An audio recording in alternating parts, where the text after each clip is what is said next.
appreciate it. It's awesome to have you guys here and to try to do my little part and help out. It also helps Rohan out with the race, and as you can see, Rohan and his whole family are busting their ass and trying to provide the best facility that they can. I think the track shaped up really good today. I think everyone got a fair bit of track time.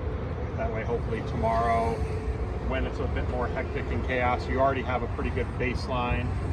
But still, you know, if you need to make some changes, or if the track changes and you want to make improvements, I'll be in the barn all weekend. So even though the clinic was today, a big part of why I'm here is to help you guys and all the racers here. So feel free to grab me at any time and you know, ask any questions that you may have. So typically we do the track walk at first, just so we can kind of look and see if there's anything that gives a little bit of a different perspective from what you see on the driver's stand. We kind of rushed out today and ended up getting some track time, so we're a little bit ass backwards, but I figured it would still be cool to kind of walk the track. And there's a couple parts from also driving your cars and watching you guys drive the cars where I think we'll pick up on some stuff where there was some problem areas that, again, from the driver's stand you maybe didn't see, that it'll be much more clear and obvious now that we're doing the track walk. So obviously straightaway, you go as fast as you can. The big thing with the end of this straightaway is the corner at the end of it is pretty sharp and tight. Most tracks it would maybe be a little bit more round and fluid, but for here, actually talking with Jay earlier, I think this is almost a better option because it actually slows you down a little bit, but it makes this turn that much more critical to not overdrive, especially early on, like when the track was still a little bit dusty and kind of kitty litter. You have to make sure you slow down early. Like you think, because it's a straightaway, I want to go as fast as I can, carry as much speed as I can. That's fine when the turn is clean like it is now, but early on when it was dusty, it's actually more efficient and faster if you actually roll off the throttle early, get the car to kind of take a set into the turn, and then carry that momentum through the middle and exit. How far back do you think you were actually starting to let off or starting to brake? I felt like I was trying to brake weight and still coming in with my dead overshoot. But too soon is better than too late, because if you do it too late, you would get in the kitty litter and almost go straight off the track or go into the outside pipe, and then you would kind of screw up and almost, it's harder to get back going and link the next turn together. Everything on the track, you're kind of having to think ahead because they all link together. So that when to let off, your question will determine what the grip level is. Like right now, the track's really clean. You can hold the throttle on a lot longer than what you could this morning when we did the initial running. The initial running, you needed to pretty much let off like at the end of pit lane, maybe pump the brakes a little bit to make sure that you stayed tight and out of that kitty litter. And it's almost more consistent and efficient if you let off early, and again, you then carry your momentum through the middle and exit. If you drive too deep into the turn, get on the brakes hard, the car almost comes to a stop because you have no grip. Well, then when you go to take off, you're taking off from a dead stop. So again, you have no grip.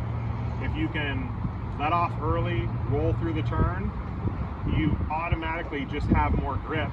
It's just like when you're a kid and you like built a little jump and you're trying to do this jump, you don't have much of a run up and it's really dirty, and your friend just gives it that little bit of a push and you do the jump really easy. You got to kind of think of that as all of the turns when the track is still green and just kind of getting broken in. If you let off early, roll through the turn, it's like giving it that little bit of an extra push on the exit of every turn. Again, now it's clean. You can drive a little bit harder into the turn, carry your speed, and still accelerate out, but especially early on, this was a very critical turn that was overdriven because, again, it's a straightaway. You want to hear your engine screaming into it, or even your e-buggy. You want it to go as fast as you can. with a couple of the guys today with their e-buggies and e-truggies. We actually turned the EPA down, made it slower on the straightaway to help make it easier to hit this turn and also easier to drive around the rest of the track. I think it's key that when you drive, more power isn't always going to be faster lap times.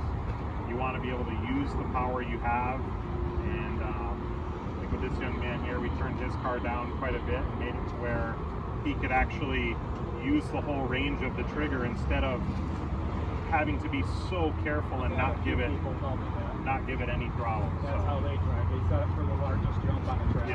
Yeah. I mean, if there's just a crazy jump that you need maximum power, and it's a huge difference in your lap time, then sometimes you do need that extra power. But in most cases, whether it's nitro or electric, we have considerably more power than what you need to be able to do any of the jumps on the track. But so through here, on the straightaway, you'll want to not set up too wide because it gets pretty dusty on the exit of the straightaway, but maybe just on the edge of the line so that you can start your turn early.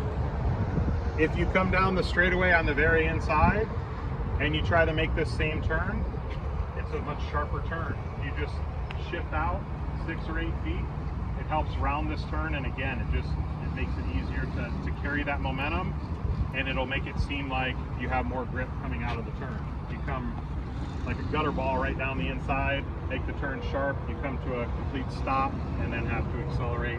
It's harder on the tires, it's not as efficient fuel mileage, and it's also just harder to be consistent. So from there, we just have pretty basic roller. The little bit that I drove, I would jump off this. I wouldn't like necessarily jump as far as I could, but you kind of jump kind of into this area here. So at least the car has enough time to settle, because this was a really critical turn to try to set up for the back triple. Same thing, if you run too tight of a line, it made it harder to do the triple because you're having to accelerate your spinning tires up the face of the jump. If you stay kind of more towards the middle of the track, start your turn early, you don't have to go quite as fast over this roller to then carry your momentum to the triple. And I think you'll see pretty quick why a lot of guys were kind of kicking and bucking off the triple, where again, you don't have this perspective from the driver's stand. It's got a little bit of a ridge, which we should be able to just shave and clean up a little bit to make it easier to do the triple. But what was happening is basically it was like your car would bottom out as it hit this, and it wasn't leaving off the very top of the jump. It was actually leaving here, but by kicking. So regardless of how much power or whatever you had, if you didn't hit the very outside or the very inside, it was a struggle. It was killing your momentum and also making the car kind of buck off the jump.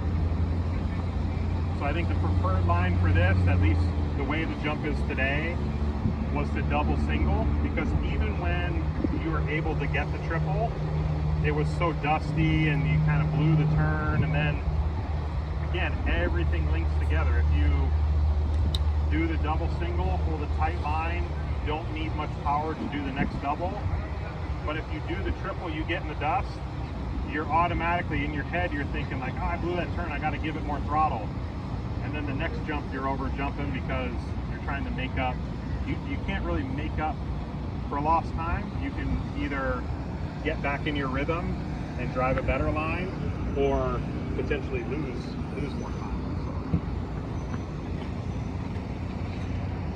So again, like we talked about, do the double single. This turn's pretty simple and basic. This jump held up really good, pretty easy to get over.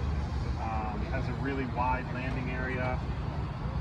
For me, I was trying to stay as tight as possible and almost make it a straight shot to the next turn. It's obviously the shortest distance, and it also was kind of the cleanest line. Like if you rounded this corner a little wide and jumped towards the outside, it was pretty dusty and where there's dust, there's no traction. Hey Adam, Yeah. when you say double single here, so you should jump off of here and then land someplace here. You want the car angled for this turn a little bit, or this is all straight? So for the most part, mainly because the jump had the big kicker in it, you want to make sure you're like perfectly squared up to the first jump. So normally if that jump was smooth, you would kind of be rounding and marking the car a little bit, but because the jump had that little bit of a kicker, you want to make sure you hit it as straight as possible, and then you're landing basically mid-jump, and then maybe off this last roller you're just starting your turn. Again, you don't want to be right here on the inside and then be pinched off and be tight. If you can kind of come the middle, maybe jump or at least get a little bit light, and then start your corner, you know, onto the next.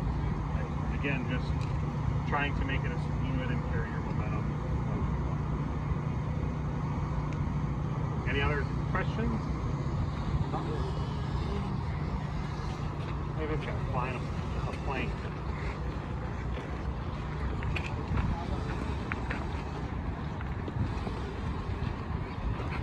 Let me fly it.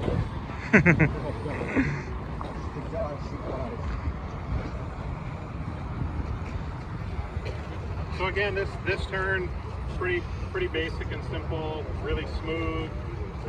The tight line was kind of the cleanest line. It seemed like the farther out you got, there was more dust. The big thing though, with this next step up, is making sure that you completely round the turn and you're squared up to it, because this jump isn't very hard to do, but the takeoff of the jump almost isn't steep enough for what the lander is. So you actually have to almost over jump it to get over it. So since you're over jumping it, when you flat land, the car has to kind of settle a little bit. Like you're not using the whole downside of the jump like you maybe would want to. So if you're rounding this corner and you over jump it and you land a little sideways, you're going to be squarely all the way to the next jump. So making sure you round the corner, you square up. For me, I wanted to stay as tight on the step up as possible, because I'm already thinking or looking ahead to the next two doubles actually. So if you end up way out here, again, you pinch yourself off in the next jumps. And then the next jump, after the next double, there's a couple rain ruts.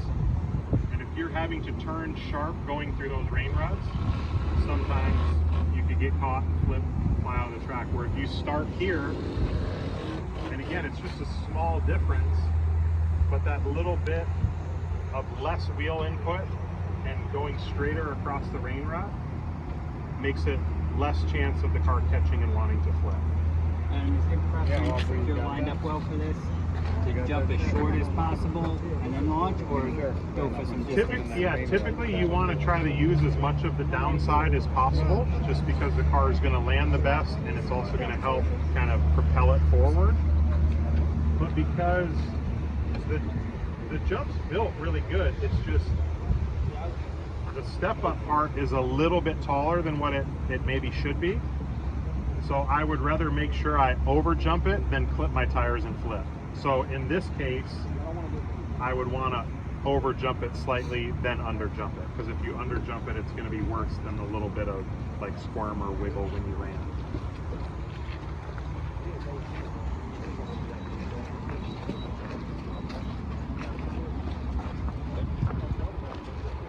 So this next section I think is like probably the most technical part of the track.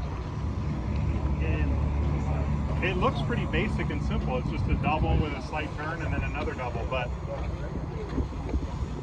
being able to carry your momentum, again, if you leave the jump on this side, but you're already starting to turn, it opens that up and it makes it a lot more fluid. If you're on the inside, it's still easy to get over the double, but then when you land, you're having to make your turn right here where there's this rain rut. Where if you're landing out here and you're already starting your turn, you're going straight over the rain rut, and it's much easier for the car to handle.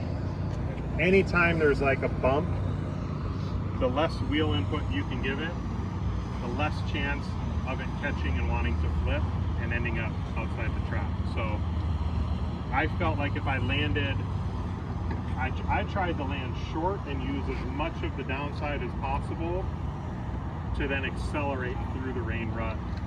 So it's kind of how your car works and how it's set up. Some guys may want to almost jump to the rain rut, let their car recover and turn, but for me, I was trying to downside land as far up on the double as possible so that I could then accelerate through the rain rut. And then there's another kind of little rain rut developing, and then for me, I was able to then almost just let off and coast over this next double, because I feel like if I would over jump the double, go through the rain rut, and then accelerate to this, I felt like I was always jumping out wide and then kind of like hung out to dry, like in the dust all the way through this next turn. So when I was able to start my turn early, coast over this double, this next sweeper, I felt like I was going really, really slow, but there's really not a whole lot to be gained here, but there's a lot to be lost. If you land and you're out here in the dust, you're burning fuel, you're burning your tires. It's almost like this was a place on the track to almost kind of relax for the lap. So you just kind of stay tight in the clean part of the track, not using much fuel, not spinning tires. Yeah, just basically staying as tight and clean as possible. Any other questions or anything that you guys thought on the track? Were you actually turning when you were coming onto this jump? So a little bit, yes, but I was trying to, again, from all the way back at the step up, starting tight, which ends up becoming out, and then I'm starting my turn to where I'm maybe hitting like 3 feet off the face of the jump, but then trying to land a foot farther in, and then just staying tight. So yeah, you are turning a little bit, since this section is turning all the way around. That's right. Are you hard on the gas right here? No, not really at all. The only time I'm really hard on the gas here is if I jump this out too far, and then you're in the dust trying to like race to get back into the line. But if you jump correct and land to the inside, it's really efficient. Yeah, you don't have to really use too much throttle to get through this next turn. On a turn like this, what's faster, right? Since the apex of the corner is like kind of right there, it's faster to coast and stay close to the pipe, or keep a little throttle in the middle and then round it to where like you're freaking not on the pipe, you're almost like this. If the track was totally clean, what you're saying, staying out wide and carrying more speed to them, would probably be good. Yeah, because I did that, but I couldn't do it every The lap. problem is it got dusty. You were probably right on the edge Yeah, and I of had the to like dust. freaking. I did it by accident, like on the throttle. To go, that shit's Yeah, fast. so- I don't think I could do it every time. It depends on how the track ends up shaping up, but the way that the track was today, you want to try to be like maybe on that edge of the dust or inside. Because if you get both outside tires in the dust, Game over. Yeah. you lose steering, you like the precision, everything's kind of out the window, and it's hard to be consistent doing it that way. And it also is going to use more fuel, use more tires, where it may equal out to be about the same, but it's almost like you're working harder to accomplish the same thing as if you slow down, hit your line, it can be smoother and efficient. I know you said you didn't really pay attention to it like, as you're driving, but are you using the brake in this corner or just kind of? I use the brakes a lot. I don't use a lot of brake force, but I use the brakes a lot. I don't remember exactly, this like specific time that I was hitting the brakes, but I use the brakes a lot. Like I'm always Are you good enough to where you control the brake, or you tapping it? Yeah, I mean, I feel like you're not as smooth on the brakes as you are the throttle, because obviously the throttle, like, you're lighting your tires up, and I feel like I'm a little smoother and more efficient, but I for sure am not just slamming the brakes on all the time. Like, I maybe like quick little spurts or not even hitting full brake, but if I feel like I'm starting to get on the edge of that dust and the car's losing steering because of the dust, I'll give it a little brake to slow it down. If it slows down, it's gonna turn and get back in the line. Could you add Expo to make it easier, or is that funky with the brakes? Slow the servo speed on that? I haven't tried Expo on the brakes, but I guess it's something you could try. Yeah, I tried it, and it's Not right? when you want it, you need it, and then it's not there. That makes sense. And then here, kind of the same thing. Like, I was trying to stay tight. It's a little bit off camber, so it's starting to kind of push you down the hill a little bit. But again, I'm looking ahead. I don't want to pinch myself off for the next turn. So I'm leaving the jump, maybe 3 feet off the inside, because I'm already thinking or starting kind of my arc for the next turn. I think once the track dries out and we get the grip, we'll probably be able to jump over this. But for right now, you're wanting to land kind of right where the dry ends and the wet starts, so that the car, I was trying to use this to almost slow the car down and settle the car to make this next turn. But again, I think eventually it might turn into where it's almost a double. And then this next double, you could jump it, but the turn after was really dusty. So I felt like it was not only more consistent, but it was also safer and probably about the same speed to just single into the face of the second one. And I would almost use the second one to kind of slow my momentum so that I can hold a really, really tight line through the next turn.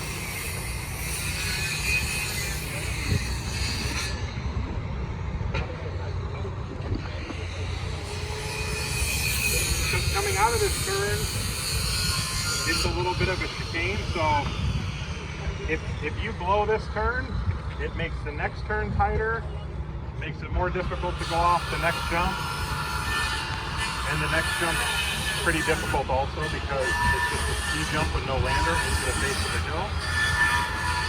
So again, slow is faster. If you can stay tight and run a tight line here, it literally makes it a straight shot.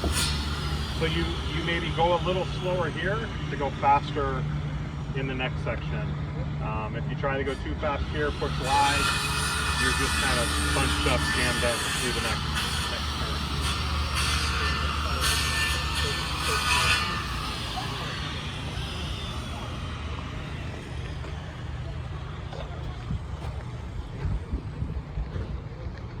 So the next roller, I mean, you could pretty much send it off this, but again, it gets to where it's kind of dusty on the outside of the track.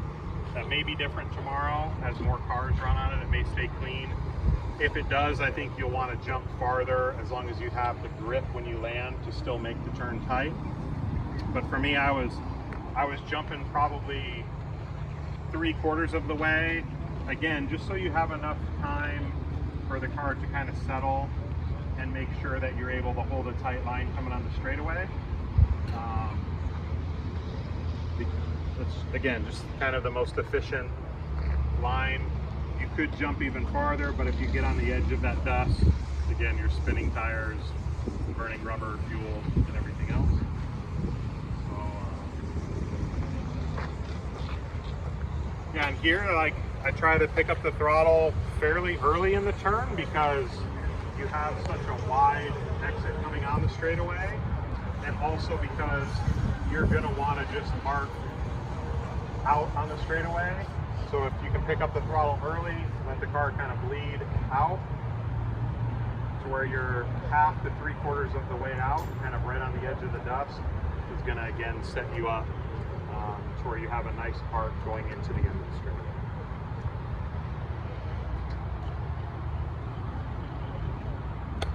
Any other questions, thoughts, comments? Thanks very much. Yeah, thanks. Appreciate it. Thank you guys. Thanks for coming to the barn. We could, I'd like to maybe take a picture with us, just have something for Facebook.